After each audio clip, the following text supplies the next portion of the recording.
Berhenti gunakan AI macam anda gunakan Google Search. Kalau anda nak bantuan berkualiti tinggi untuk penyelidikan atau bahan kuliah anda kena berhenti bertanya dan mula bagi arahan yang jelas. Ini 5 huruf rahsia untuk mendapatkan hasil prompt yang terbaik, iaitu P, A, R, T dan S ataupun parts. Jangan terima bulat-bulat apa yang AI ni bagi. Minta format yang kita betul-betul nak. Bagi tahu AI, bagi saya dalam bentuk jadual, bagi saya dalam bentuk point untuk isi penting atau bagi saya quiz.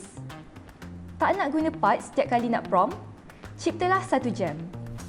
Jam adalah pembantu AI yang anda boleh customize dan sentiasa ingat arahan anda. Anda boleh cipta jam perancangan pembelajaran atau jam rakan belajar yang sentiasa tahu persona dan arahan anda. Namakan jam anda, tulis sedikit penerangan dan berikan arahan anda.